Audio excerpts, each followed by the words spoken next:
¿O sí? ¿Cuántos lo creen? Ok. Vamos a poner un mapa. El primero que ese vamos a poner ese. Y ahora ya vamos a comenzar a compartir para los hermanos que están grabando. Mira, ahí tenemos un plano general, digamos, un poquito de parte de Europa. Tenemos ahí un poquito de lo que es el Mediterráneo. ¿Cómo estáis de geografía, hermano? Más o menos, ¿no? ¿Se entiende, no? ¿Dónde estamos nosotros ahí? A ver, ¿dónde estamos? Algunos dirán, ah, míralas allí. No, no, ahí no estamos. Estamos más allá. En el mural que se está haciendo en la entrada de la iglesia, le dije a los hermanos, le digo, oye, pongan aunque sea un par de puntitos para que digan, mira, ahí vivimos nosotros. Porque en algunos billetes, creo que en el de 5 euros, hay algunas islas Canarias que no salen. No sé si se han dado cuenta. Creo que la isla La Gomera y el Hierro, creo que no salen, pobrecito, ¿no? Por lo menos Tenerife, que nos pongan ahí, aunque sea... Y decir, ahí vivimos, ¿no? Ahí tenemos parte del Mediterráneo, esa botita que ven ahí ustedes allí a mano izquierda, ahí, eso es Italia, ¿vale? ¿Esto qué es? Sicilia. Ahí estaremos ahora el mes que viene, Dios mediante, en un retiro, ya les informaré. Tenemos Sicilia ahí, vamos por aquí, tenemos toda la costa de Grecia, ¿sí o no? ¿Esto qué es? Chipre, exactamente, Chipre. Y aquí en esta franja aquí pequeñita, ponme el otro que se vea más claro, tenemos Israel. Pero yo quiero que se fijen en el siguiente mapa que vamos a poner para que vean qué cosa tan interesante. Lo teníamos ahí, ok, déjenlo ahí. Miren. Ok. Israel es una franja muy pequeñita, algo muy insignificante, no tiene más de 300 kilómetros de largo y creo que de ancho como unos 90 kilómetros de ancho, es una cosa ahí tan pequeñita, ¿no? Entonces tenemos Israel, como dije en una ocasión, es el único país del mundo que tiene 4 mares. Tienen a la izquierda el Mediterráneo, aquí abajo donde está la ciudad de Eilat, el Mar Rojo, y luego dentro del país tienen 2, el Mar Muerto y el Mar de Galilea, o el lago de Genesaret. Son lagos internos, bueno, se llaman mares, ¿no? Pero fíjense lo que les quería mostrar. Aquí tenemos la península del Sinaí, ¿ok? Que en su día la conquistó Israel, pero se la devolvió, digamos, a Egipto. Aquí tenemos Egipto, Jordania, aquí al este, al sur, el Líbano, tenemos Siria, y un poquito más allá, este tremendo país, Irak, aquí tenemos Irán. Bueno, en los tiempos bíblicos, Egipto se llamaba Egipto, no ha cambiado el nombre, Mitzraim en hebreo, es un lugar, Mitzraim es como un lugar angosto, un lugar estrecho, es más o menos lo que significa. Jordania sería Moab, ¿vale? Cuando dice Rub la Moabita, pues vino de ahí, vino de aquí, de Jordania, ¿vale? Siria sigue manteniendo exactamente el mismo nombre de los tiempos de la Biblia, no ha cambiado. ¿Se acuerdan que cuando vino Naamán, el general de Siria, Siria siempre se ha llamado igual, Siria, cuya capital es Damasco, que por cierto hay una profecía en 2 libros diferentes del Antiguo Testamento que dice que Damasco será destruida y nunca más volverá a ser reconstruida ni será ciudad. Ellos mismos se están encargando de destruir el país, ¿no? Llevan 7 años de guerra civil. Entonces ahí tenemos Siria, el Líbano, lo tenemos aquí. Por ahí arriba estaba Tiro y Sidón, ¿se acuerdan? Tiro y Sidón, de donde vino aquella perversa reina Jezabel, de esa parte. Irak sería, aquí tenemos el río Éufrates y el Tigris, ¿verdad? Ahí tenemos lo que era antiguamente Babilonia, donde se construyó la famosa Torre de Babel. Aquí tenemos Irán. Irán en la Biblia era Persia, ¿vale? Cuando habla la Biblia de los medos persas, hablamos de Irán. Y aquí tenemos también un enemigo tremendo de Israel, que lo odia a muerte. Está haciendo últimamente unas declaraciones tremendas, que es Turquía. Aquí en Turquía, en todo esto, que hoy en día es un territorio, digamos, musulmán, están como locos por entrar en la Comunidad Económica Europea, tiene más de 90 millones de habitantes. Era donde estaban antiguamente las 7 iglesias del Apocalipsis, para que más o menos hagan ustedes una idea. Es decir, que Israel, como ustedes pueden comprobar en este mapa y en el otro que vamos a poner, está totalmente rodeado de enemigos. Todos son enemigos. Egipto es enemigo de Israel. Ha habido guerras con Egipto en otras ocasiones, han peleado.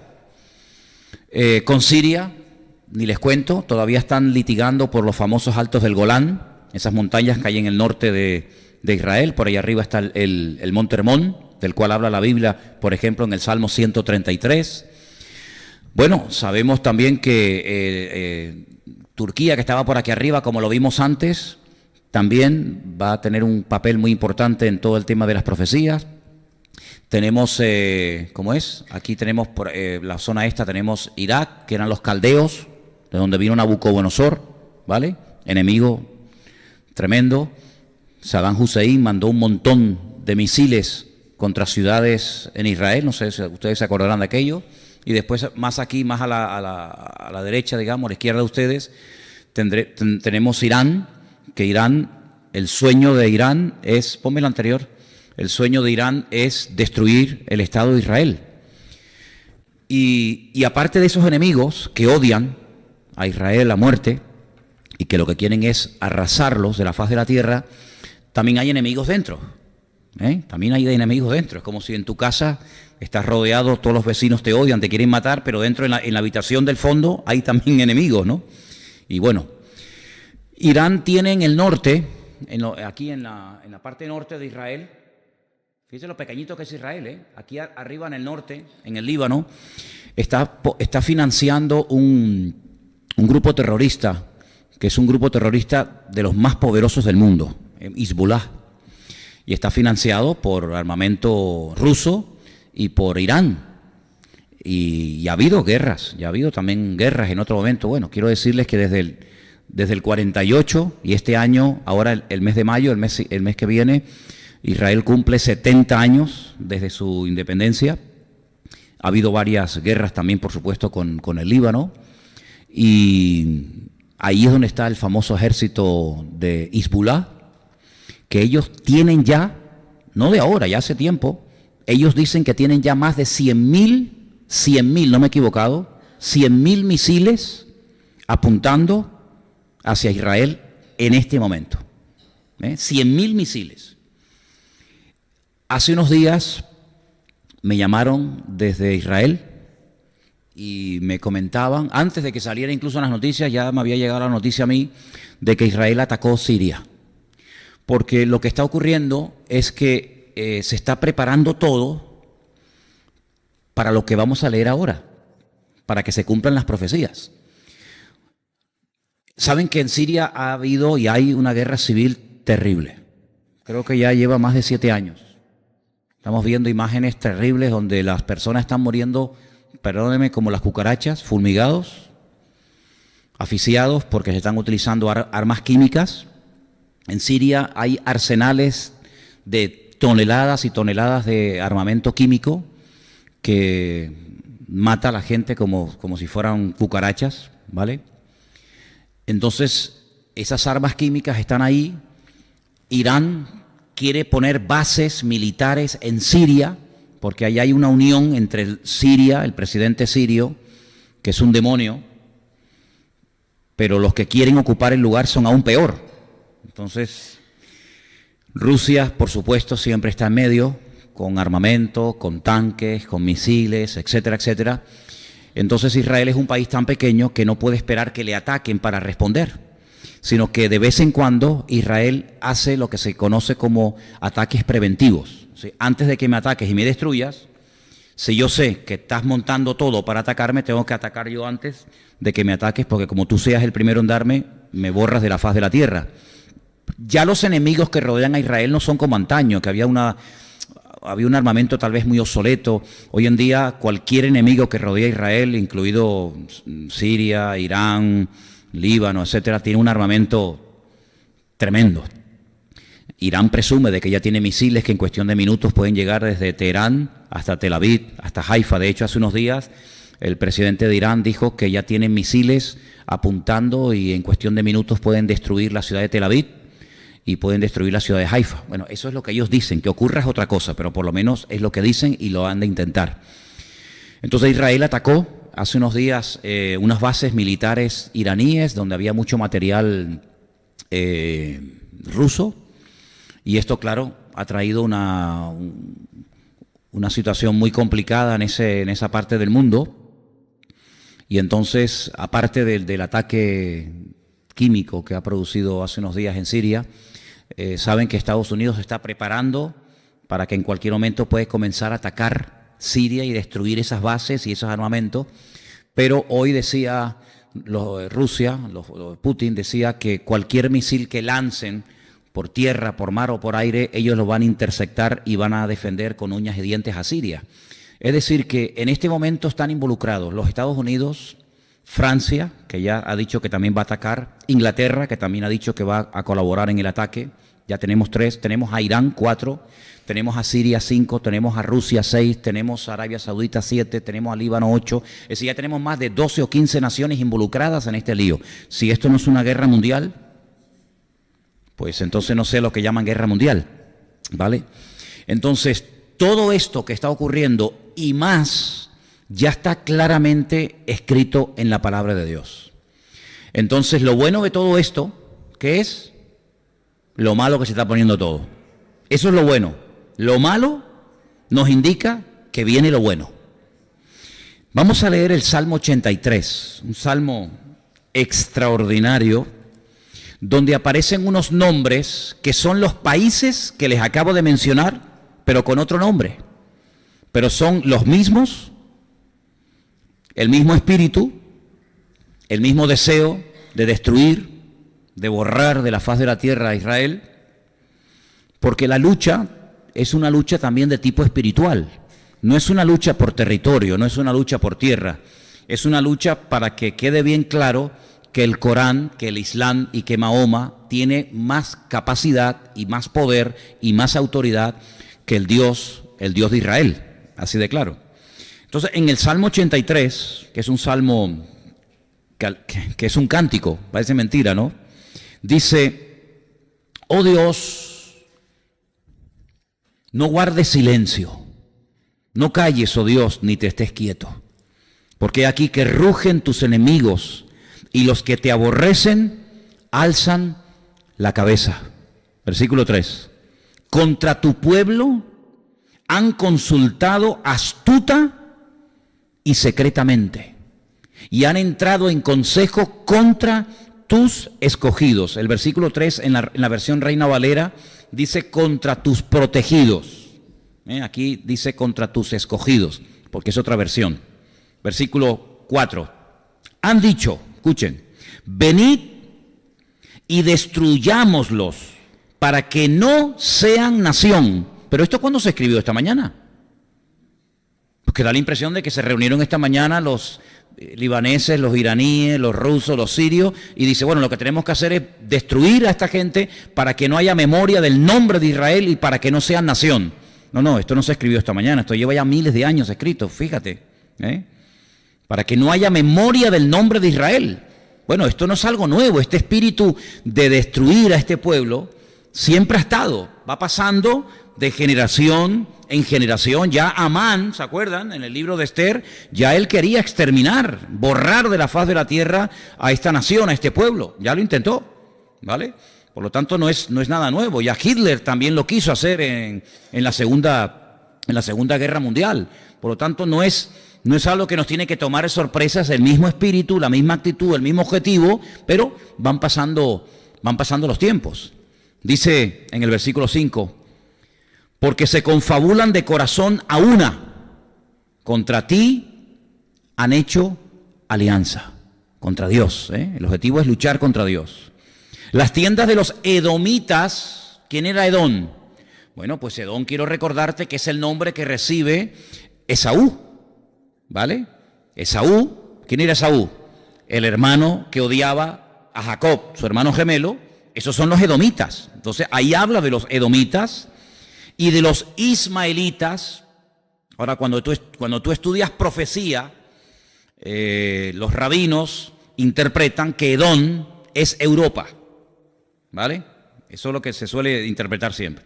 Y después dice, estamos en el versículo 6, las tiendas de los edomitas y de los ismaelitas. ¿Quiénes son los ismaelitas? Los ismaelitas son los árabes. Pero el problema es que mucha gente se confunde y dice, árabes son todos. No, mira, por ejemplo, los iraníes no son árabes. Los iraníes se enfadan si tú le dices que son un árabe. Ellos hablan árabe para leer el Corán, pero ellos son persas. Los egipcios no son árabes. Muchos son musulmanes, muchos leen el Corán en árabe, pero los egipcios no son ismaelitas, no son árabes.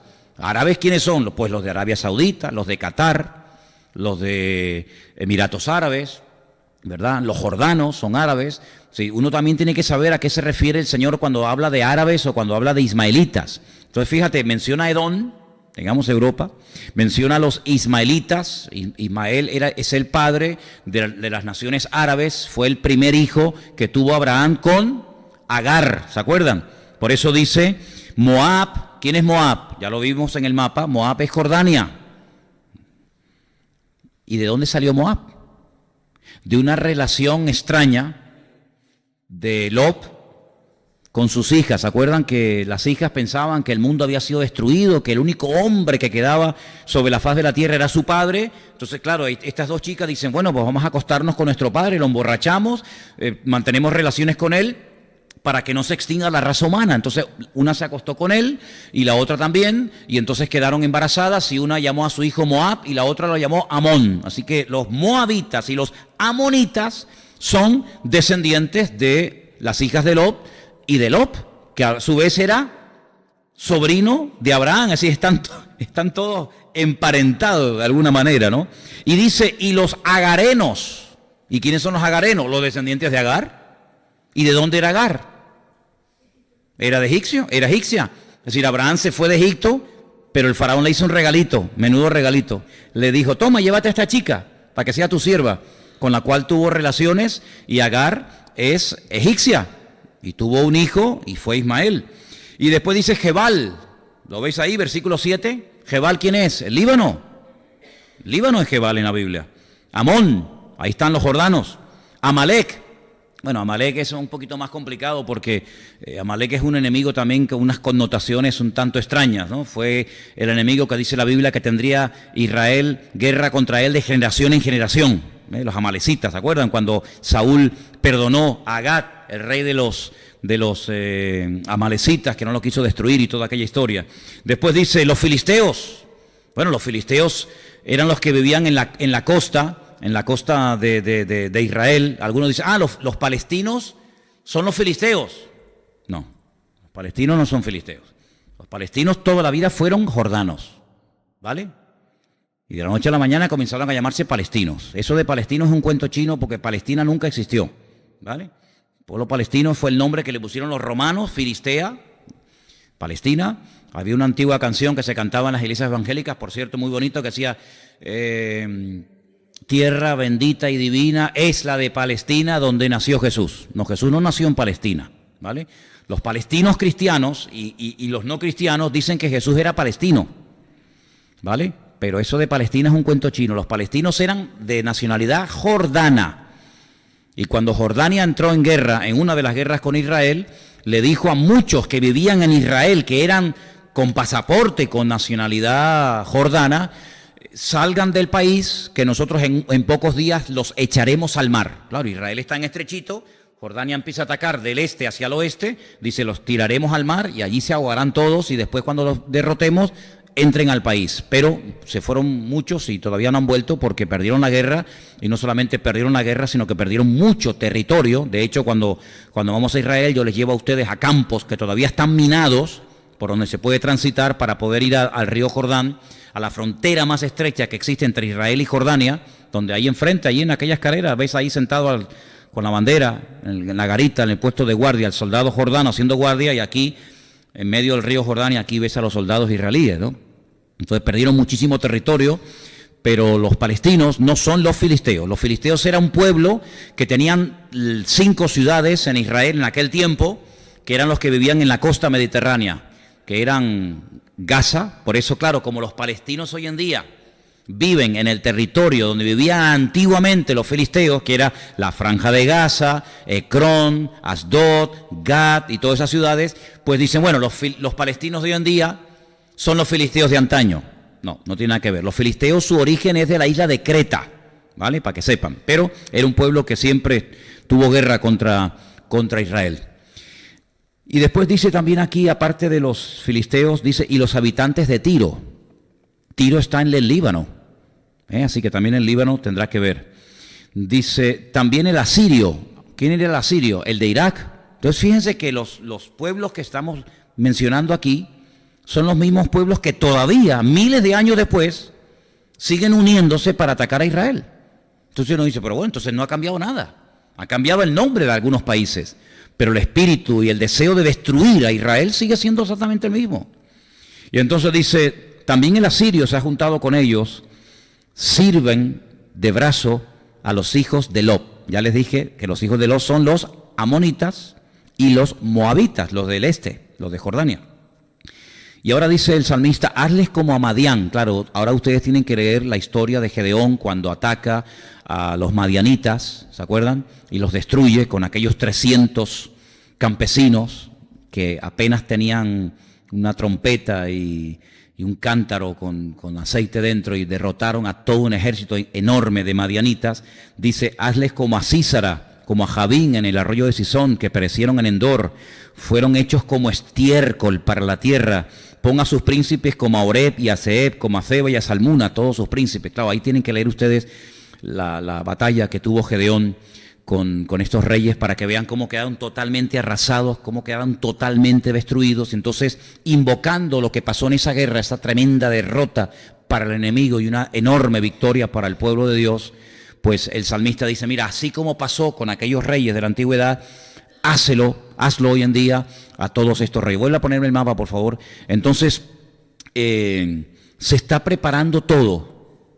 Créanme, hermanos, se está preparando absolutamente todo para que todas estas naciones que rodean a Israel, todas estas de aquí, ataquen en cualquier momento a Israel y se unan, pero claro, alguien tiene que unirlos, alguien tiene que decir, vamos, alguien tiene que dirigir, alguien tiene que organizar, alguien tiene que motivar, alguien tiene que armar a toda esta gente para que se atrevan a venir desde el norte. El ataque fuerte de Israel le va a venir desde el norte, ¿vale? En el norte están estas dos naciones, ahí Siria, está el Líbano y por ahí van a atacar. Aunque dice también que en los últimos tiempos este río, aquí está el Tigris y el Éufrates, por eso se llama Mesopotamia, ¿vale?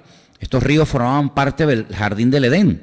Cuando ustedes leen, por ejemplo, la descripción que se hace en el libro del Génesis acerca del territorio en el que vivía Adán y Eva, bueno, pues el territorio del jardín del Edén iba desde aquí, desde estos ríos, el Tigris y el Éufrates, hasta aquí, hasta Egipto. Todo esto era el jardín del Edén. Y bueno, hay una tradición que dice que Dios creó el mundo desde Jerusalén, que está ahí en el centro. Porque la geografía bíblica es muy pequeña. Cuando usted lee en la Biblia el norte, el sur, me dice, bueno, pero ¿cuál es el punto de partida? ¿Desde dónde tengo que ver el norte y el sur? Desde Israel. En la geografía bíblica no entra todo lo que es Latinoamérica, Centroamérica, Norteamérica, ¿vale?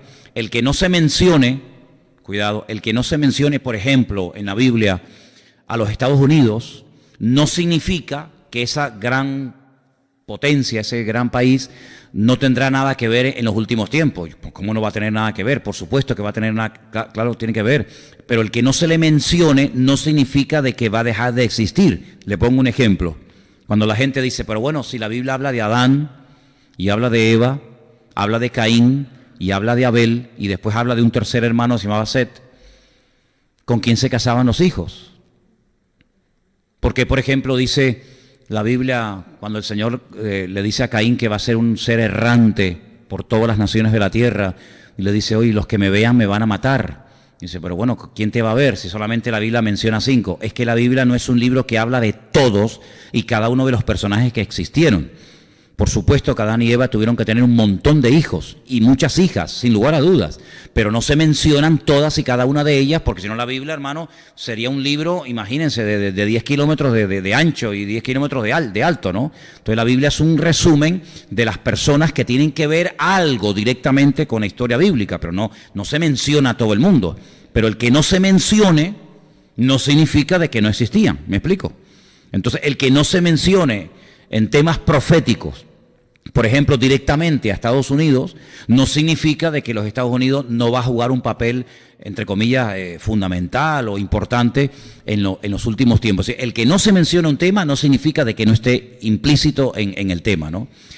La Biblia sí habla mucho acerca de los enemigos principales que van a atacar a Israel en los últimos tiempos, ¿vale?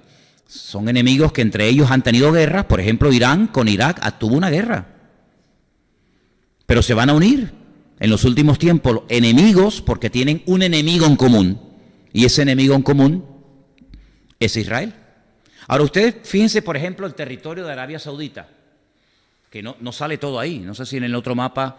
Arabia Saudita es un país inmenso, con unos recursos naturales espectaculares. Sí, el petróleo que tienen esos países, como por ejemplo Arabia Saudita, Irán, Kuwait, que lo tenemos aquí abajo chiquitito, Irán, Turquía. Miren el territorio de Turquía en comparación con Israel. Israel es una miniatura. Miren esta cosita tan chiquita aquí, en comparación con Jordania, con Turquía, con Egipto.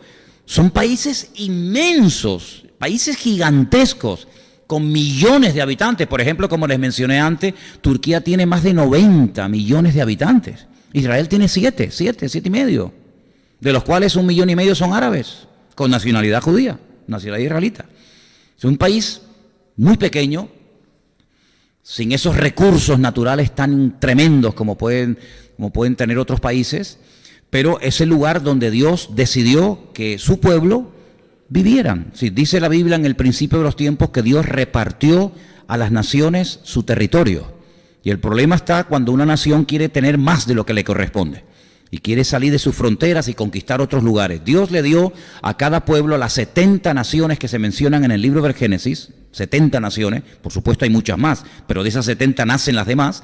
Les dio un territorio y les dijo a los chinos, ustedes se quedan aquí, y a los árabes se quedan aquí, y a los jordanos se quedan aquí, y no sé qué. Sin embargo, también tenemos que partir de la base de que a Israel le ofreció mucho más territorio del que actualmente tiene, ¿vale? Eso es una cosa que tienen que tener en cuenta y vamos a verlo ahora en el libro de Josué, el capítulo 1.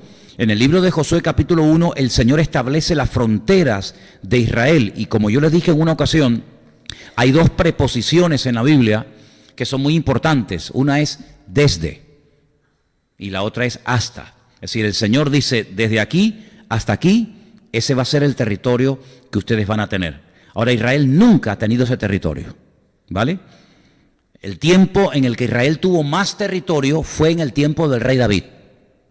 En el tiempo del rey David, cuando él hizo tantas batallas y conquistó a tantos pueblos, fue el tiempo de la historia de Israel que Israel fue, digamos, en cuanto a territorio, más grande. Después el tiempo de paz más extenso fue durante el tiempo de Salomón. Pero ya después de Salomón, olvídense, ya Israel empezó a perder y a perder y a perder terreno, hasta que finalmente lo terminó perdiendo todo. Israel, quiero decirles que en el año 70 después de Cristo, su ciudad, su templo fue destruido por los romanos, por el Imperio Romano.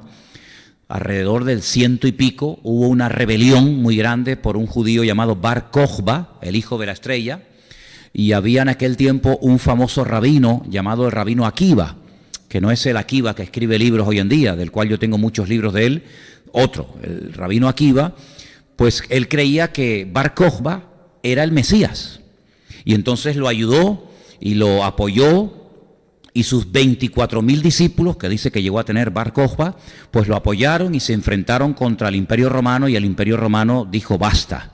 Entonces arrasó completamente con este pueblo. Le cambiaron entonces el nombre de Jerusalén para que nunca más se recordara Jerusalén, porque claro, Jerusalén tiene un nombre. En la palabra, en las letras Jerusalén, está la palabra ciudad y está la palabra paces, en plural, ¿no? Entonces, y Jerusalén es la ciudad de las paces, la ciudad de la paz. Entonces, para que no quedara nombre, memoria, vestigio de que un día existió una ciudad llamada Jerusalén, que anteriormente en la Biblia aparece bajo el nombre de Jebús, ¿se acuerdan? Que dice que vivían los jebuseos y David la conquistó y entonces la hizo su capital, pues le cambió el nombre y le puso Aelia Capitolina, ¿vale? Y los romanos conocían a esta ciudad de Jerusalén como Aelia Capitolina. Araron la parte del templo, fue un desastre, y huyeron unos cuantos judíos al desierto de Judea, se refugiaron en la fortaleza de Masada, y bueno, también fue un desastre, algo tremendo pasó allí. Y al país le cambiaron el nombre. De Israel le pusieron Palestina, tierra de los filisteos en aquella época, ¿no? Hasta 1948. Sí, y este año, ahora, el próximo mes, se van a celebrar los 70 años del retorno del pueblo de Israel desde el año 100 y pico después de Cristo, o desde el 70 si lo quieren, que fue destruida la ciudad de Jerusalén, hasta ahora. Si no ha habido un pueblo que te ocupara ese lugar, y por allí han pasado todos. Ustedes pueden estudiar la historia de los mamelucos. La historia de los mamelucos, no sé si a ustedes les suena, es muy interesante, pues es la historia de los esclavos que se hacen soldados, y por allí pasaron los mamelucos, por allí pasaron los otomanos. ¿Quiénes eran los otomanos? Pues eran los turcos, ¿verdad? En la Primera Guerra Mundial los turcos conquistaron mucho terreno hasta que los ingleses, pues en la Primera y Segunda Guerra Mundial, pues en fin, se hicieron aquellas guerras y Palestina quedó bajo el protectorado de Inglaterra, y los ingleses estuvieron muchos años hasta que se marcharon y entregaron el país. Por allí estuvieron el Imperio Bizantino. Hay muchísimas iglesias, muchísima historia de los bizantinos, que eran los cristianos antes de las cruzadas. Las cruzadas fueron mucho después. Estuvieron los árabes estuvieron también mucho tiempo, que fue cuando construyeron las famosas mezquitas de Omar, la mezquita de Al-Aqsa. Después vinieron las cruzadas, un desastre el tema de las cruzadas, que se intentaba recuperar los lugares santos, etcétera. Bueno, por allí pasaron los griegos, por allí pasaron los babilónicos, por allí pasaron los romanos, por allí pasaron los persas, por allí pasó Napoleón, por allí pasaron todos. Y todos los imperios que pelearon contra Israel pasaron a la historia y hoy en día no existen. No existen. ¿Dónde está el imperio romano? ¿Dónde está el imperio babilónico? ¿Dónde está el imperio de los griegos? ¿Dónde está el imperio de los egipcios? Son imperios que pelearon contra Israel, quisieron conquistar la tierra, tuvieron un tiempo, pero desaparecieron de la historia. No existen tales imperios. Sin embargo, el pueblo de Israel, cual ave fénix, se ha levantado de entre las cenizas, y cuando se decidió en una votación, mayo del 48, la repartición, porque claro, ya había judíos que vivían hacía muchísimo tiempo, también había árabes, se decidió partir el país, pero no en dos partes exactamente iguales, sino la peor parte, la tierra infértil, los desiertos, una tierra improductiva, se le dio a la comunidad de los judíos, ellos la aceptaron, ¿verdad? Y los árabes al poco tiempo comenzaron la primera guerra civil, en el 48, murieron miles de personas, y desde ese tiempo hasta hoy en día pues ha habido más de 7, 8, tal vez 10 guerras, casi seguidas, una detrás de la otra. Por eso Israel, como dijo una vez un hermano, dice: Israel es un país que está o en guerra o se está preparando para la guerra. Es así. Uno estudia incluso la Biblia, y desde que entró Josué a la tierra prometida hasta hoy en día, Israel siempre ha sido una guerra detrás de otra, una guerra detrás de otra, una guerra detrás de otra, y todos, repito, los que le han intentado destruir han desaparecido. Y es interesantísimo ver a veces en internet la desproporción de los ejércitos, cuando la famosa guerra de los 7 días, pues eso ha sido un desastre de la cual todavía no se han recuperado las naciones árabes, y todavía se están lamiendo las heridas. Porque naciones árabes tremendamente poderosas, 7, 8 naciones árabes se unieron, Egipto, Líbano, Siria, etcétera, atacaron por tierra, por mar, por aire, de noche, de día, por el norte, por el sur, por arriba y por abajo, atacaron a Israel, y no solamente fueron destruidas sus defensas militares, y no solamente fueron destruidas su aviación, etcétera, etcétera, sino que además perdieron territorio. Si a Israel las Naciones Unidas tuvieron que decirle: paren, no sigan, que como sigan así van a conquistar todo. Conquistaron la península del Sinaí, que es esa que ustedes ven ahí en verde, aquí, y conquistaron muchísimos territorios, y en esa guerra fue cuando por fin, después de tantos siglos, después de tantos y tantos siglos, Israel pudo recuperar toda la ciudad de Jerusalén, ¿vale? Yo cuando voy con los hermanos a Jerusalén les digo: mira, párense aquí, en este semáforo que ustedes van a cruzar ahora, aquí terminaba Israel, de aquí para allá era Jordania, ¿vale? Y no se podía pasar, por eso los judíos construían sus casas en alto para poder ver la explanada de las mezquitas donde antaño estuvo el templo, ¿sí? Hasta que en 1967, entrando por la puerta de Sión, entraron los soldados israelíes y conquistaron toda la ciudad hasta el día de hoy, aunque la explanada de las mezquitas, digamos que está entre comillas, supervisada o controlada por el rey Hussein, por Jordania, aunque es territorio israelí, por supuesto, ¿no? Conquistaron los altos del Golán y conquistaron un montón de lugares. Pero fíjense las fronteras que Dios ha decidido, y a ver quién le lleva la contraria a Dios, las fronteras que Dios ha decidido que tenga Israel. Josué capítulo 1, quiero que me sigan la lectura si quieren, que yo no sé si la versión que tenemos ahí en este momento en el programa es igual, pero bueno, yo se lo voy a leer. Tenemos Josué 1:1. Aconteció después de la muerte de Moisés, siervo del Señor, que el Señor le habló a Josué, hijo de Nun, servidor de Moisés, y le dijo: mi siervo Moisés ha muerto, ahora pues levántate, pasa este Jordán tú y todo este pueblo a la tierra que yo les doy. ¿Quién les da la tierra? Dios. Dios les da la tierra, si no es un empeño, sino yo de aquí no me voy. La tierra que yo les doy a los hijos de Israel. Yo os he entregado, como lo había dicho a Moisés, todo lugar que pisare la planta de vuestro pie. Versículo 4. Desde el desierto y el Líbano hasta el gran río Éufrates. Bueno, pues esto es inmenso. Bueno, es curioso que en algunas monedas de Israel aparece el mapa de toda la tierra que aquí se menciona, desde el desierto, pasando por el Líbano, hasta el río Éufrates y Tigris. Fíjate el territorio que algún día, porque si Dios lo dijo, sí o sí esto se va a cumplir. Entonces fíjate las fronteras, desde hasta el gran río Éufrates, toda la tierra de los heteos, hasta el gran mar, donde se pone el sol. ¿Por dónde se pone el sol? ¿Por qué punto geográfico se pone el sol, hermano? Por el oeste, ¿no? Y entonces en el oeste, ¿cuál es el gran mar? El Mare Nostrum. ¿Cuál es? El mar Mediterráneo, ¿vale? Aquí te lo está diciendo claramente el Señor. Será vuestro territorio. Nadie te podrá hacer frente en todos los días de tu vida. Como estuve con Moisés, estaré contigo, no te dejaré ni te desampararé. El Señor le dijo: mira, en ese país al cual ustedes van a entrar ahora, hay 7 naciones que se han metido antes que ustedes. Y se han metido antes que ustedes no porque les pertenezca, sino porque la tierra estaba vacía.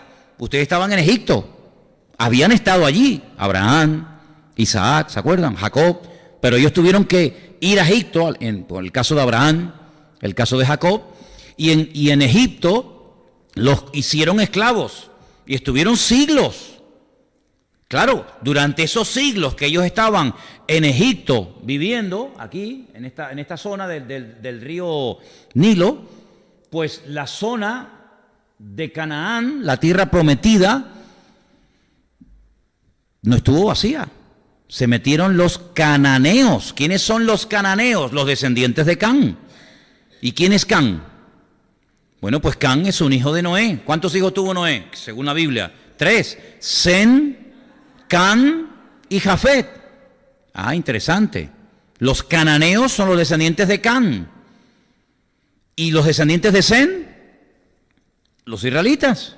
¿Y los de Jafet? Todos los demás. Todos los demás, todos los europeos, alemanes, suecos, toda esa gente son descendientes del tercer hijo de Noé. ¿Vale? Entonces, cuando ellos llegan a la tierra prometida y entran con Josué, aparte del tiempo de cautiverio o de esclavitud, estuvieron 40 años en el desierto. Cuando ellos llegan a Canaán, la tierra está ocupada. Es como si tú te vas. Bueno, me contaban los hermanos antes del culto, Alexis y su esposa, que le habían hecho una visita en su casa en este tiempo que han estado fuera. Unos amigos que querían hacerle una visita, decorarles un poquito la casa, ponerles unas flores, comprarles unos muebles nuevos. Y claro, cuando llegan dicen: uy, ¿qué pasó aquí? Claro, ¿no estás, amigo? Es un peligro. Tú dejas una casa, entre comillas, ¿no?, abandonada durante mucho tiempo y puede ser que se meta un ocupa. Bueno, pues en Canaán se metieron ocupas. Se metieron ocupas y construyeron sus casas y sus ciudades y sus murallas y sus pozos y en fin. Entonces el Señor le dice: cuando ustedes entren a esa tierra, ustedes se van a encontrar pozos que ustedes no cavaron, pero esos pozos son de ustedes. Y se van a encontrar casas construidas que construyeron otros para ustedes. Entonces cuando entren en la tierra de Canaán, a esas 7 naciones, dile: ¿se van por las buenas o por las malas? De los 7, un pueblo se fue. eso es verdad, hay que decirlo todo, ¿no? Un pueblo dijo, nos vamos. Ok, no pasó nada, ahí siguen existiendo todavía. Los demás dijeron, no, aquí no nos vamos. Entonces, bueno, hazles la guerra. Entonces el Señor dijo, hazles la guerra porque mira, ocurre que si tú les perdonas la vida, ellos a ustedes nunca le van a perdonar la vida. Entonces, ¿qué pasa? Que puede ocurrir que vuestras hijas se enamoren de los habitantes de Canaán o viceversa. Las hijas de ellos, de los hijos vuestros, hagan alianzas, se junten las familias y eso va a ser una ruina. Por lo tanto, tienen que echar a esas naciones, por las buenas o por las malas, tienen que destruir sus altares. No caigan en la trampa, no caigan en el error de mirar sus dioses y como vuestro Dios no tiene forma y los dioses de ellos sí, no se casen ustedes con los dioses de los cananeos porque van a ser vuestra ruina. Ahora, esa tierra se llamaba Canaán, que son los descendientes de Can. Es una tierra que estaba bajo maldición. ¿Y de dónde sacamos eso? Bueno, ustedes saben que cuando Noé salió del arca, dice que plantó una viña, se dedicó a la agricultura y dice que plantó una viña. Claro, el hombre llevaba tanto tiempo sin beber nada, que ustedes saben que cuando una persona lleva tiempo sin beber, tú te tomas un vasito de vino, una cerveza o lo que sea, y puede ser que se te suba la cabeza, ¿sí o no? Bueno, se ve que Noé al hombre se le subió, pero bien subida la cabeza, porque dice que cogió una borrachera, pero tremenda. Entonces resulta de que sus 3 hijos que ya vivían, Sem, Can y Jafet, uno de ellos se burla de él. Bueno, hay algunos textos que dan a entender como que incluso se quiso propasar con su propio padre, Cam. Entonces va y se lo cuenta a los hermanos. Dice, mira, papá está borracho, está ahí desnudo, totalmente desnudo, botado en una tienda. Entonces Sem y Jafet, dice que caminando de espaldas para no ver a su padre en aquellas condiciones deplorables, dice que lo cubrieron, lo taparon por respeto a su papá. Cuando Noé vuelve en sí y le cuentan lo sucedido, Noé lanza una maldición que traspasa el tiempo y dice, maldito será Canaán. Canaán ni había nacido. ¿Quién es Canaán? El hijo de Can, el nieto de Noé. Entonces, si la tierra se llamaba Canaán, quiere decir que todos los cananeos estaban bajo una maldición y los cananeos eran terribles, idólatras, santeros, espiritistas, una promiscuidad sexual terrorífica, tenían cultos a todo lo habido y por haber, tenían cultos, perdonen que les sea tan directo, pero es que es la realidad, tenían un ídolo que se llama Baal Peor. Baal significa señor, la palabra Baal no es mala, de hecho, esposo o mi marido se dice Baal, Baalí, ¿no? No es una palabra mala, significa señor, pero ellos acogieron esa palabra para utilizarla para sus dioses. Tenían a Baal Peor y las ofrendas a Baal Peor eran excrementos humanos. Es terrible, sí, lo que hacía esa gente era terrible. El Señor dijo, ellos han maldecido la tierra. Si lo que esa gente hace quemando a sus hijos, queman a sus hijos, son bárbaros, son salvajes. Bueno, yo no sé si ustedes se han enterado lo que han hecho los palestinos hace unos días. Los palestinos tuvieron una época en la que salían por las calles con cuchillos apuñalando al que cogieran. Y hirieron y mataron a unos cuantos en Jerusalén, en la puerta de Damasco, ni te cuento. Pero ese sistema ya después lo dejaron y se dedicaron a atropellar a la gente con coches que estaban en las paradas. Cogían el coche y ¡bum!, se lanzaban y los mataban. Y si lo dejaban medio vivo salían y le daban y tal. Entonces ustedes pueden ver prácticamente en todas las paradas de guagua, en todas las paradas de autobús de Israel, que hay como unos bloques de hormigón enormes para que la gente esté detrás del bloque de hormigón, no sea que un loco de esto venga y se te tire y te mate. Pero ya ese sistema lo dejaron.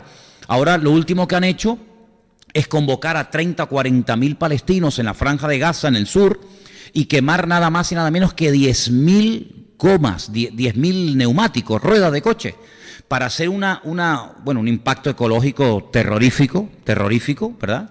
Entonces han hecho una humareda tremenda. Yo he llamado a Israel, he hablado con Guido, con Adolfo, y bueno, gracias al Señor no había llegado el humo todavía a sus casas, pero la iglesia, por ejemplo, de Guido se habían reunido para orar, pero claro, eso es una contaminación tremenda de la fauna, de la flora, de los seres humanos. Imagínate, 10.000 gomas ardiendo, eso es un disparate. Y entonces con esa cortina de humo acercarse a la valla de Israel, romperla, meterse dentro 30 o 40.000 personas y comenzar a diestra a siniestra, cortar cabezas, violar mujeres, asesinar niños, algo tremendo, tremendo. Los francotiradores de Israel dispararon, sobre todo a la gente que ya más o menos tenía localizada, creo que mataron a 15 o 16 o 20 personas, y fue un escándalo tremendo cuando el otro día el presidente de Siria fulmigó a 150 personas y dejó a más de 1.000 y pico personas heridas y no ha pasado nada, ¿verdad? Y bueno, algo realmente tremendo, tremendo, tremendo. Cogieron burros, como un insulto a Israel, los cubrieron con banderas israelíes, y lo que no le podían hacer a los israelíes lo han hecho con burros, los han matado a palos y les han prendido fuego con la bandera de Israel por encima. Los soldados israelíes están dedicando ahora a ir a buscar a los burritos que están por ahí con las patas partidas, heridos, quemados, para llevárselos y curarlos. En fin, auténticos salvajes, auténticos salvajes. Hay una expresión hebrea que se dice Pere Adán, que significa salvaje, hombre. Pere es salvaje, despiadado. Adán es hombre. Y cuando iba a nacer Ismael, el padre de los árabes, el Señor le dijo a Abraham y le dijo a su madre, dice, será un Pere Adán, será un salvaje hombre. ¿Por qué no pone hombre y después salvaje? Para que tome más significado la actitud, el espíritu que tendrá este pueblo, un pueblo despiadado, un pueblo que son capaces de mandar a los niños pequeños a primera línea con bombas y que se exploten, y eso es un honor, porque cada terrorista que se inmola, cada niño, cada persona que se inmola, que se mata, después le pasan un sueldo a la familia, le ponen una plaza, una calle con su nombre, y es un héroe, y bueno, y encima se va directamente al paraíso con no sé cuántas vírgenes por la eternidad para él solo. Algo tremendo, algo realmente tremendo. Es así como se enseña en la otra parte de la frontera, un culto a la vida y el respeto a la persona, en este lado es todo lo contrario. No hay respeto al ser humano, el fin justifica los medios y se hace un culto a la muerte. De hecho, el Corán es lo contrario a la Biblia. En la Biblia se potencia la vida, en el Corán se potencia la muerte. En la Biblia dice, amarás a tu prójimo como a ti mismo, y en el Corán dice, si encuentras a uno que practica el sábado o el domingo, coges y lo matas. Es todo al revés, ¿no? Es como el mundo al revés. El Mesías de la Biblia es el anticristo del Corán, y el anticristo del Corán es el Mesías. Es todo al revés, totalmente todo al revés, ¿verdad? Entonces, estas fronteras que el Señor le ha dado al pueblo de Israel, sí o sí las va a conquistar. Pero en los últimos tiempos vamos a ver cómo desde el norte va a venir una confederación de naciones de millones, estamos hablando de cifras astronómicas, de millones de personas que van a atacar a Israel desde el norte, entrando por el norte. Y donde se describe con pelos y señales, donde se nos habla acerca de esta inminente invasión a Israel. Bueno, pues en el capítulo 38 del libro de Ezequiel, que yo quiero leer unos textos, porque en esta noche estamos estudiando este tema, y quiero que presten atención porque es algo tremendo lo que aquí se describe. Desen cuenta que, por ejemplo, el rey David, que es el rey más importante de toda la historia de Israel, es un nombre que empieza y termina con la misma letra. En hebreo es la letra Dalet de David y termina con la misma letra. Pues God, que es el líder de esta confederación de naciones, empieza con la misma letra Gimel, la letra G en este caso, y termina con la misma letra, como una imitación. El diablo siempre intenta imitar todo lo que tiene que ver con el Señor, y God es el nombre que recibe el líder que va a unir a estas naciones que van desde el norte a atacar al pueblo de Israel. En la última ocasión que viajé a Israel, que fue en enero, y también otro viaje que hice, creo que fue en octubre, noviembre, la sensación que yo tuve en esos viajes no la había tenido nunca. Había una excesiva calma, una calma tensa. Es como lo que va a ocurrir antes de un huracán.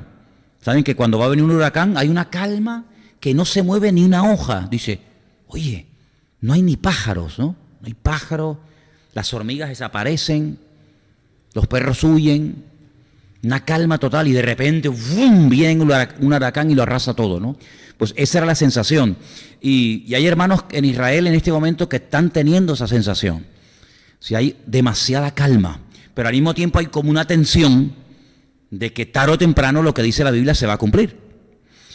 Y fíjense que a qué extremos han llegado algunas iglesias evangélicas en algunas partes del mundo, que lo que han hecho es, se van a Jerusalén, concretamente a la zona de lo que llaman vulgarmente el Muro de las Lamentaciones, el Cótel, y se ponen a orar para que no venga God a atacar a Israel y para que no venga la guerra y para que...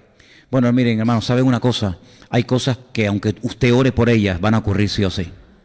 Usted puede orar que Dios le proteja, usted puede orar que Dios le... Por ejemplo, el Señor dice, orad para que vuestra huida no sea en invierno. Bueno, el Señor me permite... ¿no? Pero me dice, ay de las que estén encinta en aquellos días, ¿no? O sea, hay cosas por las cuales podemos orar, circunstancias que se pueden cambiar con la oración, pero no podemos orar para que Cristo no venga, no podemos orar para que el anticristo no aparezca, no podemos orar para que Israel no sea invadida. Sí, hay cosas que sí o sí van a ocurrir.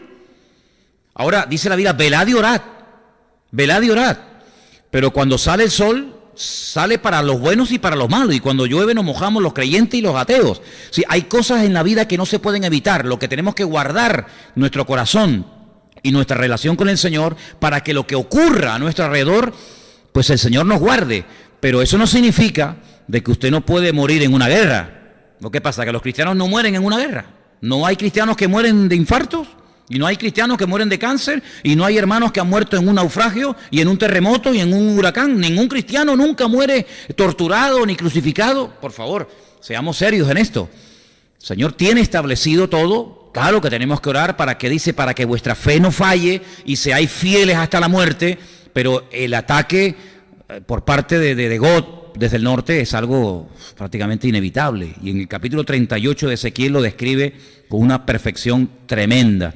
Y dice así, vino la palabra de Dios diciendo, hijo de hombre, pon tu rostro contra God en la tierra de Magot. Ahora, yo le podría dar muchas explicaciones acerca de todo lo que se ha escrito sobre esto, pero estaríamos aquí hablando horas de todo lo que han dicho los rabinos, de todo lo que han dicho los teólogos. O sea, mire, Magot es Rusia, punto, se acabó, no le demos más vueltas, ¿ok? Si usted quiere, yo le doy los versículos, le doy los textos, le doy las explicaciones, le digo lo que significa en hebreo, lo que significa por aquí y por allá, pero para no estar perdiendo tiempo en esto, porque esto no es un seminario, esto es un culto normal de iglesia, Magot, métase en la cabeza de que es Rusia. Entonces usted podría leer, hijo de hombre, pon tu rostro contra God, el presidente, que en este momento el presidente que acaba de ganar otra vez las elecciones por 6 años es Putin. Pero bueno, puede ser Putin como puede ser Pim Pim o Pum Pum, me da igual. Sí, el líder de ese país se llama God, y el país Magot es Rusia. Príncipes soberanos de Mesec y Tubal, que son provincias, son regiones, son zonas de la zona del Cáucaso, la zona del Mar Caspio, del Mar Negro. Son todas las zonas que en este momento están bajo, la cobertura de Rusia, para que nos entendamos. Y entonces dice aquí, te quebrantaré y te pondré garfios en tus quijadas y te sacaré a ti y a todo tu ejército, caballos, jinetes, todos equipados, gran multitud con paveses y escudos, teniendo todos ellos espadas. Es decir, aquí habla de que es el Señor, no es que God, el líder en ese momento de Rusia, va a decir, bueno, vamos a atacar. No, no, no. Es el Señor el que dice, ven para acá. Dice que como que lo coge de aquí, de las quijadas. También habla de un garfio. Ustedes saben que hay animales, los toros, las vacas, que le ponen aquí un anillo, ¿no? Para poder controlarlo. Dice, yo soy el que te voy a llevar. Yo soy el que te voy a llevar con todo tu ejército. Armados hasta los dientes. Bien equipados. Claro, imagínense Rusia el potencial que tiene, ¿no? Dice, yo soy el que les voy a llevar. No presumas de que eres tú el que decide, soy yo el que muevo los personajes, uso a Faraón, o uso a Ciro, o uso a Nabucodonosor, da igual, soy yo el que te saca, ¿verdad? Y después dice, fíjate el versículo 5, fíjate, ¿a quién menciona? A Irán. Oye, qué casualidad que Rusia apoya a muerte a los iraníes. Es tremendo. Pero es que ya lo dice la Biblia en el profeta Ezequiel capítulo 38, que God, que es el líder, el presidente de Rusia, va a tener el apoyo de Persia. ¿Y quién es Persia? Es Irán. Pero uno dice, bueno, pero eso es muy difícil. No, es que ya es un hecho. Es que ya es un hecho en este momento, que Rusia e Irán son uno. De hecho, Putin acaba de decir hace 24 horas, misil que lancen los americanos contra Irán, misil que le intercepto. No voy a permitir que caigan en territorio sirio, ¿verdad? Porque también es un aliado, misiles americanos, Qus, Fud. Ahí te habla de países como, por ejemplo, Etiopía, países de África. Te habla, por ejemplo, de Turquía. Qué curioso las declaraciones que Erdogan, presidente de Turquía, está haciendo últimamente en contra de Israel, que son unos asesinos, que no sé qué, que no sé cuánto. Fíjate cómo menciona, todos ellos con escudo, con yelmo. Gomer es una de las regiones más importantes de Rusia, con sus tropas, la casa de Togarma. Todos son territorios, repúblicas soviéticas, de los confines del norte, y todas sus tropas, muchos pueblos consigo. Prepárate y apercíbete tú y toda tu multitud que se ha reunido a ti, y sé tú su guarda. De aquí a muchos días serás visitado. Al cabo de años vendrás a la tierra salvada de la espada. ¿Cuál es la tierra que ha sido salvada de la espada, de la destrucción? Israel.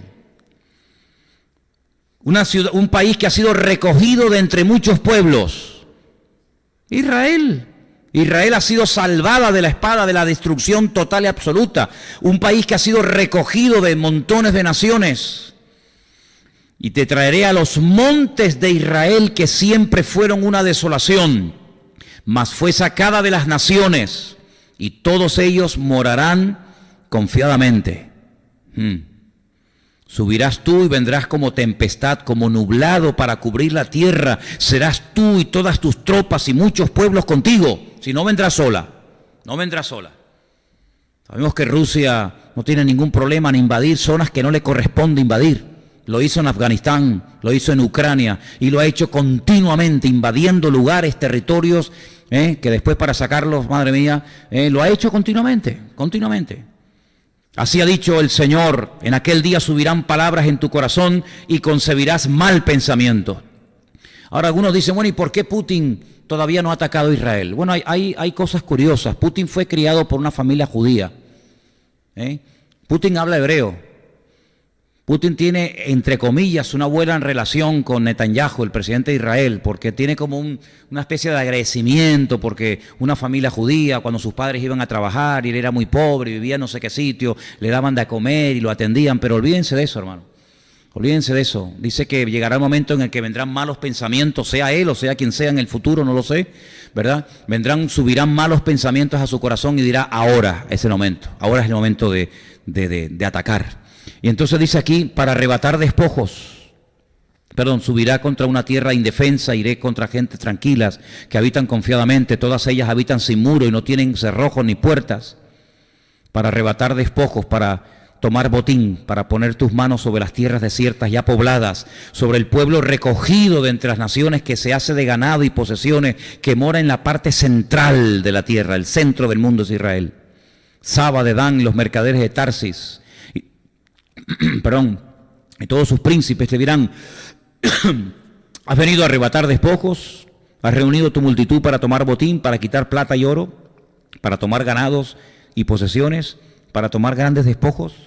Por tanto profetiza, hijo de hombre, y dile a Gog: así ha dicho el Señor, en aquel tiempo, cuando mi pueblo Israel habite con seguridad, ¿no lo sabrás tú? ¿No lo sabrás tú? Vendrás de tu lugar, de las regiones del norte, tú y muchos pueblos contigo, todos ellos a caballo, gran multitud y poderoso ejército. Quiero decirles que hasta el día de hoy, en todos los ejércitos del mundo, a los tanques de guerra se le llama la caballería. Usted dice: ¿cómo van a venir montados a caballo en pleno siglo XXI? Pero si usted estuvo en el ejército, sabrás que si te destinaban a caballería, voy a montar a caballo. No vas a montar ni en uno, aunque también hay caballos, cuidado. Pero la caballería son los tanques de combate, ¿vale? ¿En qué cuerpo estás tú? No, en intendencia, yo en infantería, yo en artillería, yo en aviación, yo en tal, yo en caballería. La caballería son los tanques. Entonces dice que vendrán todos ellos, gran multitud, poderoso ejército, subirás contra mi pueblo Israel. Ahí está más claro imposible. Contra mi pueblo Israel, como nublado para cubrir la tierra, será al cabo de los días, al final de los tiempos, y te traeré sobre mi tierra. Te traeré sobre mi tierra para que las naciones me conozcan cuando sea santificado en ti, oh God, delante de tus ojos. ¿Cuál es el objetivo? ¿Qué pretende Dios con todo esto? Bueno, yo quiero que todo el mundo sepa que el enemigo más poderoso, la multitud más armada de toda la historia de la humanidad, el ejército indestructible, yo me voy a glorificar y voy a demostrarle al mundo entero que aquí el que controla y maneja la historia soy yo. Y yo me voy a glorificar, pues claro, si traigo al más débil, dice, hombre, claro, al más chiquitito, al que no tiene armamento, eso le gano yo también. No, tráigame al más grande, al más poderoso, al mejor armado. Y cuando yo lo derrote, todas las naciones sabrán que si yo he derrotado a este, cualquier enemigo puede ser destruido. Así ha dicho el Señor, verso 17. ¿No eres tú aquel de quien hablé yo en los tiempos pasados por mis siervos los profetas de Israel, los cuales profetizaron en aquellos tiempos que yo te habría de traer sobre ellos? Es que ya está todo escrito. Aquí no hay plan B, aquí hay un solo plan y se va desarrollando poco a poco. En aquel tiempo, cuando venga God contra la tierra de Israel, dice el Señor, subirá mi ira y mi enojo, porque he hablado en mi celo y en mi fuego y en el fuego de mi ira, que en aquel tiempo habrá gran temblor sobre la tierra de Israel. Fíjate, algo que aún no ha ocurrido, ya Dios te lo cuenta como algo que ya ocurrió, porque Dios cuenta la historia desde el principio. Claro, el hombre cuando habla de historia te cuenta lo que ha pasado, pero Dios te cuenta la historia desde el principio, porque Él conoce el principio y el fin. No hay nada que se le oculte. Porque he hablado en mi celo, dice, que los peces del mar, las aves del cielo, las bestias del campo y toda serpiente que se arrastra sobre la tierra y todos los hombres que están sobre la faz de la tierra temblarán ante mi presencia. Se desmoronarán los montes y los vallados caerán y todo muro caerá a tierra. Versículo 21. Y en todos mis montes llamaré contra él la espada, dice el Señor, la espada de cada cual contra su hermano. Ahora, no es la primera vez, ustedes conocen Biblia y la han leído, no es la primera vez que un enemigo que va a atacar a Israel se termina matando entre ellos. No es la primera vez, usted lo sabe. Usted sabe que cuando, por ejemplo, Gedeón, con 300 campesinos, fue a pelear contra una multitud incontable, al final la multitud se mató entre ellos. Y eso se va a volver a repetir. Vienen armados hasta los dientes y al final se matan entre ellos. ¿Cómo puede ser eso? ¿Verdad? Y dice aquí, y yo litigaré contra él con pestilencia y con sangre, haré llover sobre él, sobre sus tropas y sobre sus muchos pueblos que están con él, impetuosa lluvia y piedras de granizo, fuego y azufre, y seré engrandecido y santificado y seré conocido ante los ojos de muchas naciones y sabrán que yo soy el Señor. Hace unos días, en pleno desierto, en varios países árabes, cayó una granizada tan grande que la gente que estaba allí en el campo, comiendo o preparándose para comer, tuvieron que salir corriendo. Como un anticipo, es decir, mira, granizando en el desierto. Una cosa impensable. Pero piedras, hermanos, como huevos de grande. Bueno, pues la Biblia dice, aquí no da el dato, pero en Apocalipsis nos dice que caerán granizos del peso de un talento. ¿Y eso cuánto es? ¿Cuánto es un talento? Esa medida hoy en día, ¿a qué equivale? 45 kilos.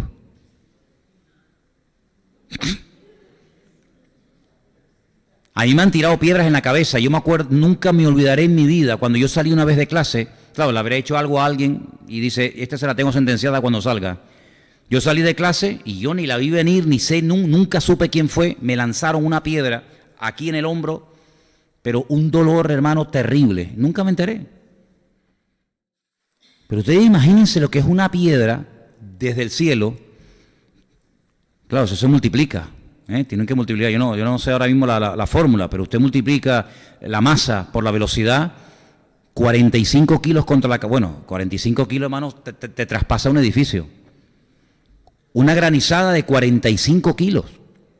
Sí, a mí me da igual el armamento que traiga. Si el Señor te empieza a mandar 45 kilos de granizo, eso destruye a lo que sea.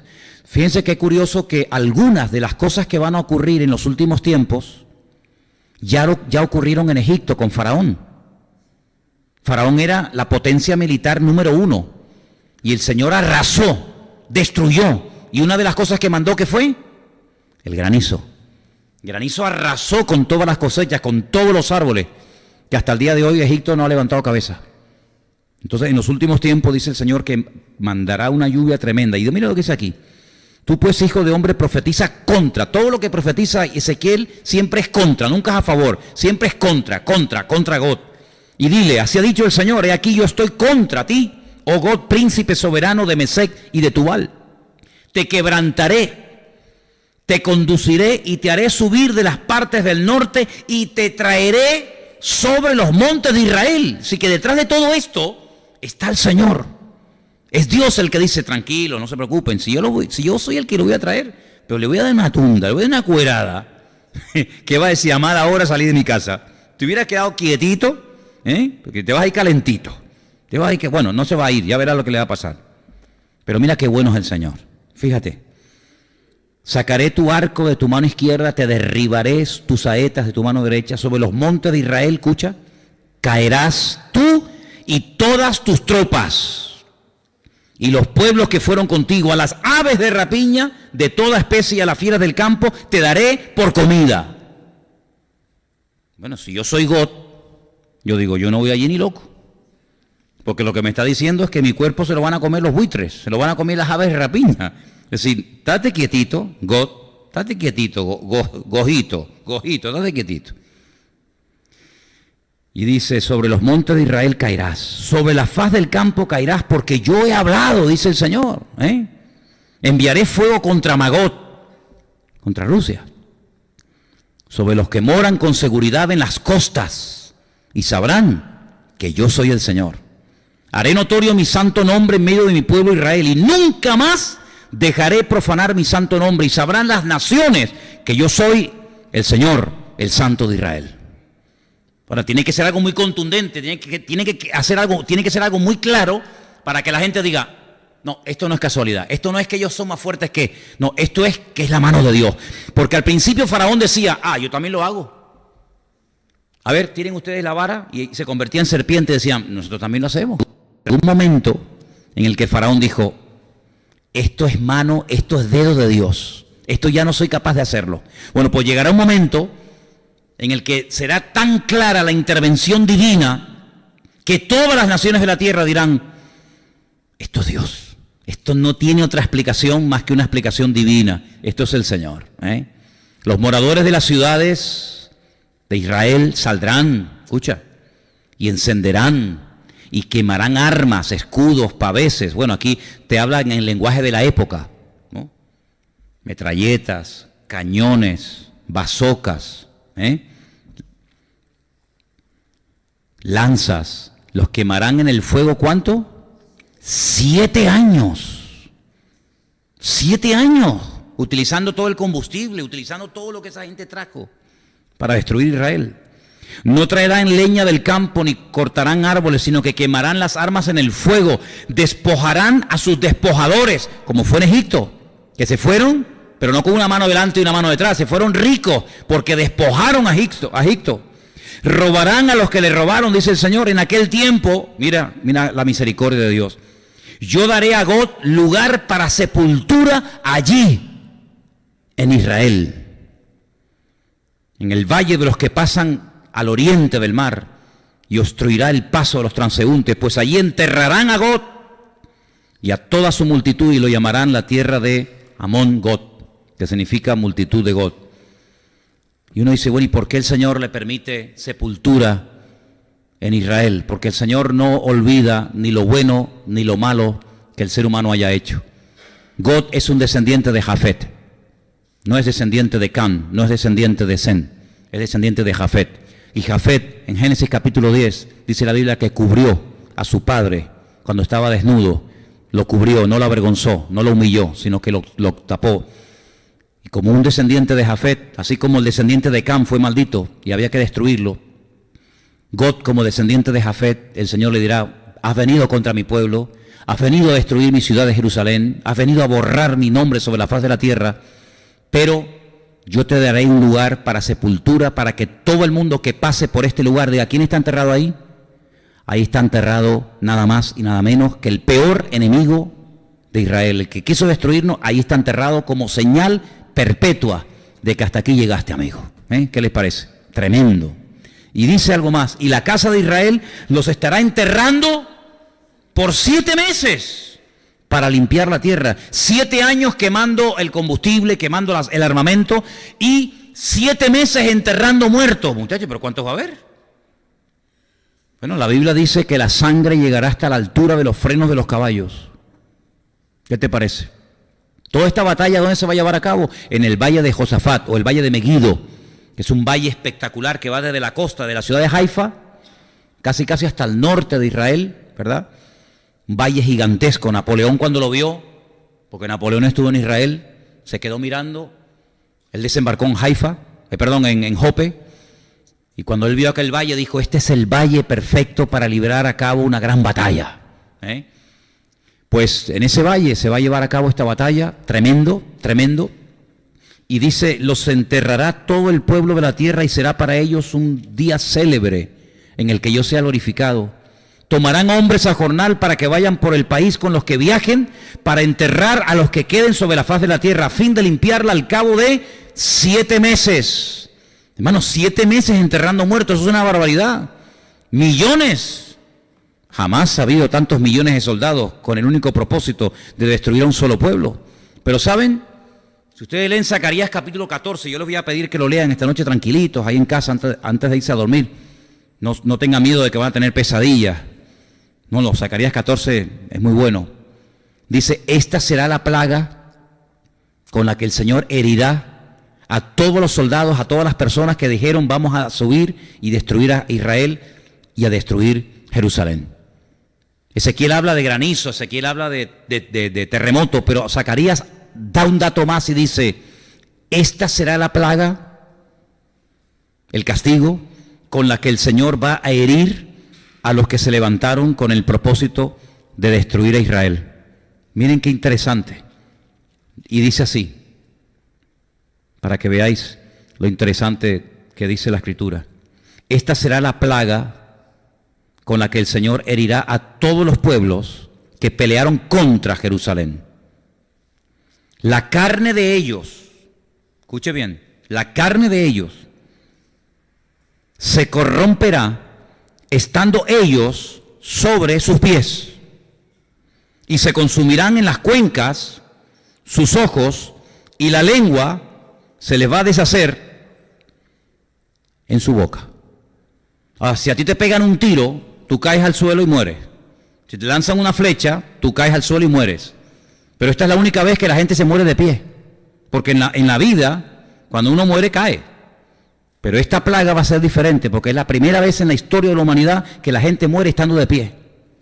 Se van así a desmigajar. Bueno, esto está claro que esto es o un ataque bacteriológico, o un ataque químico, o una guerra de armas nucleares. Si tú estás en pie, dispuesto a parear, dispuesto a matar, y de repente hace tu cuerpo, se deshace. Dice, esta será la plaga, este será el castigo con la que el Señor hiera a todas las personas que se levantaron contra Jerusalén. Porque mire, digo esto y termino. Caín se levantó contra su hermano, pero mató a uno. Pero fíjense que después Naamán, él intenta matar a todos.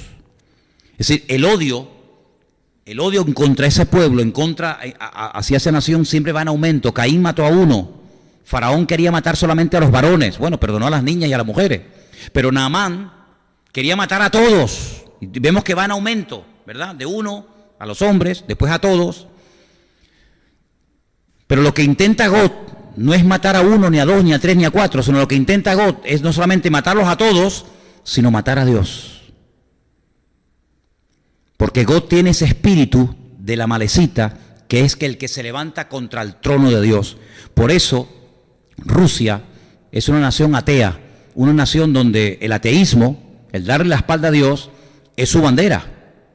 No digo que no haya creyentes, claro que hay creyentes. Yo les digo algo, los primeros libros que yo leí cuando yo me convertí al principio eran libros que tenían que ver con gente que se convertía en cárceles en Rusia. Por ejemplo, leí un libro tremendo, si algún día lo pueden leer, léanlo, se llama Encontré a Dios en Rusia.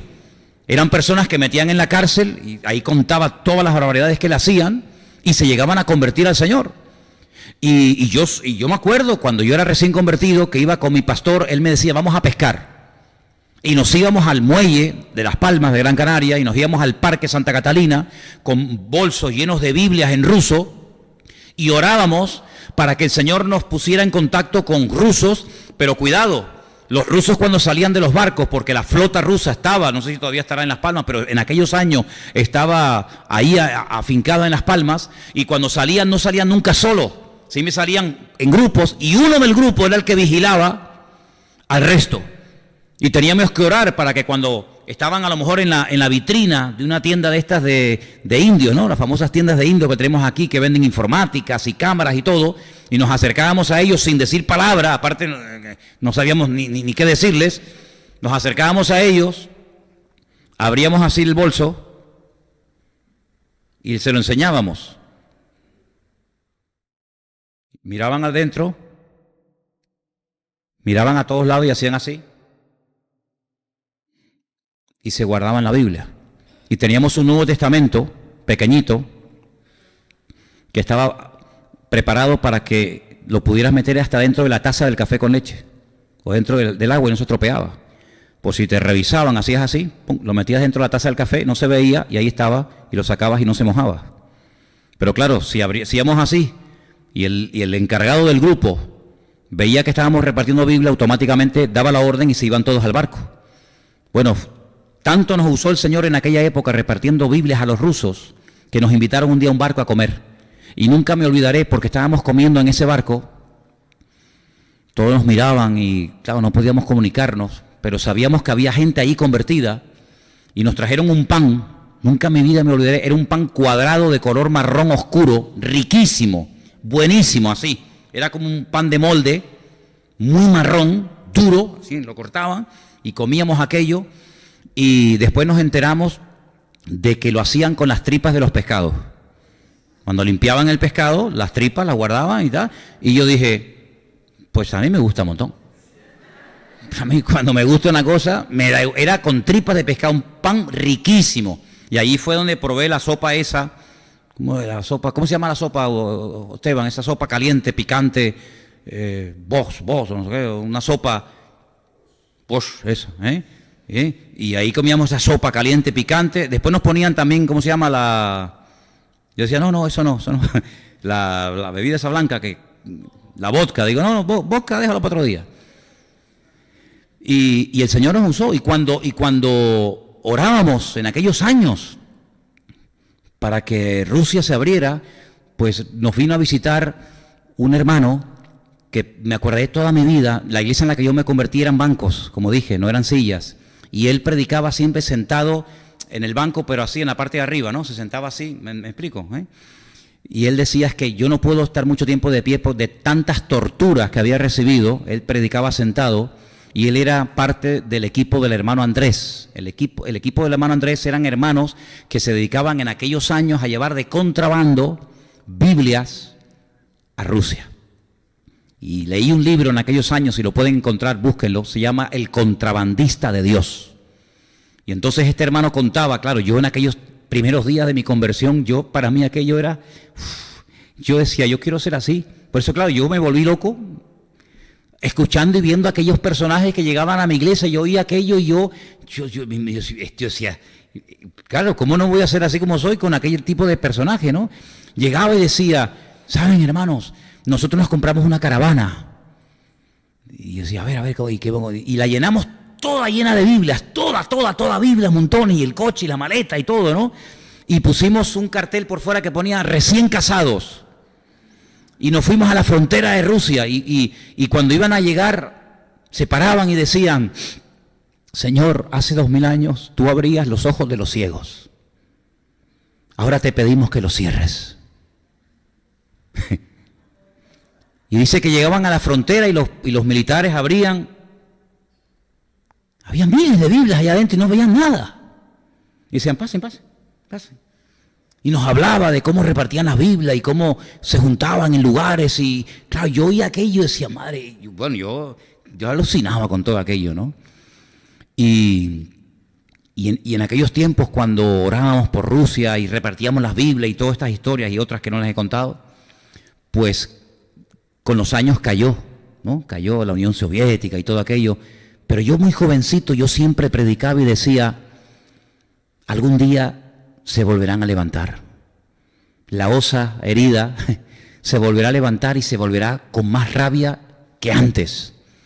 Y bueno, pasó lo de la perestroika y pasó todo aquello y el muro de Berlín y toda aquella vaina, pero sin embargo vemos que Rusia otra vez se ha levantado y ya hay persecuciones y ya hay cosas, y sabemos, porque se lo he leído esta tarde, no, ya sé que no aparece la palabra Rusia, pero es Rusia la que va a atacar junto con otras naciones a Israel, y probablemente lo veamos nosotros, fíjate lo que te digo, probablemente lo veamos, y va a ser algo muy pronto.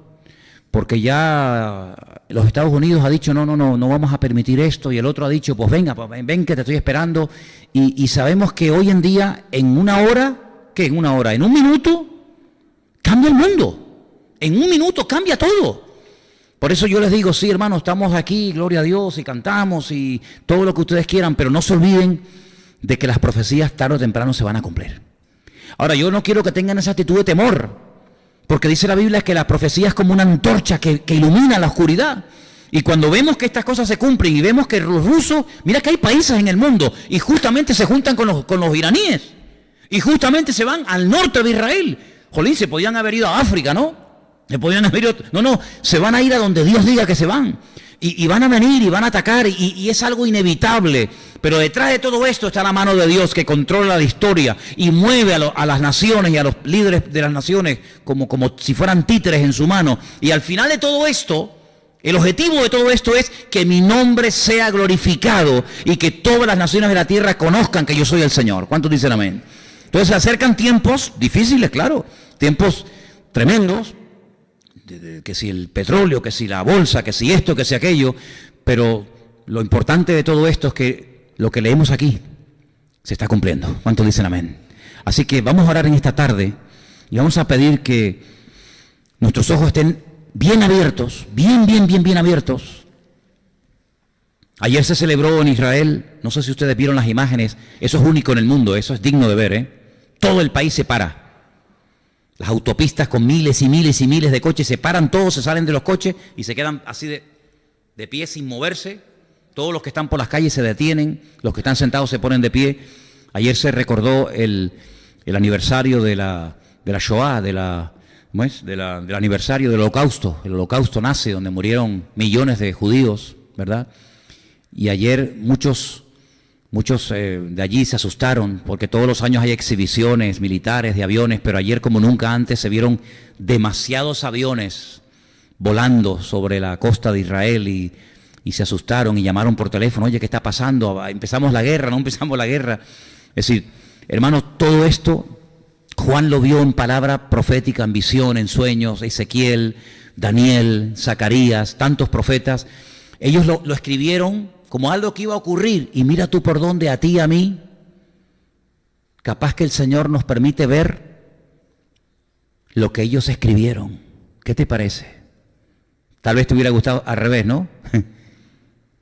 Pues yo estoy deseando ver todo esto, porque yo sé que detrás de todo esto está la mano de nuestro Dios, y si no pasa esto antes, Él no viene.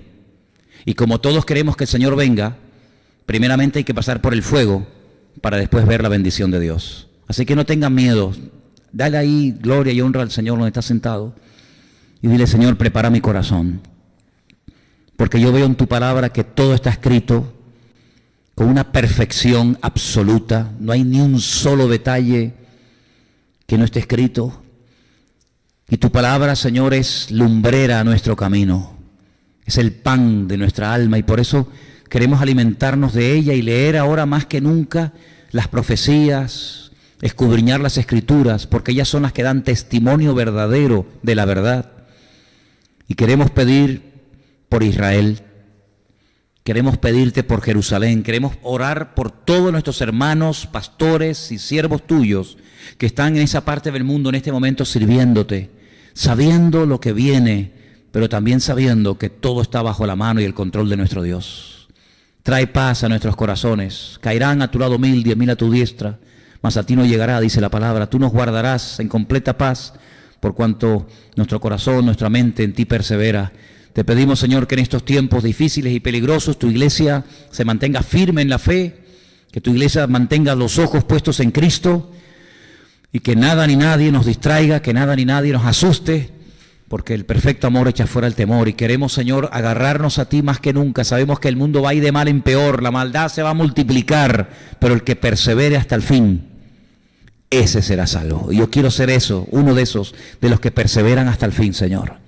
En el nombre de Jesús, Señor, ayúdanos y guarda nuestros pensamientos y corazones, que podamos, Señor, saber que nuestro Dios cuida de nuestra vida y que pase lo que pase, tú estarás con nosotros todos los días hasta el fin del mundo. Aleluya.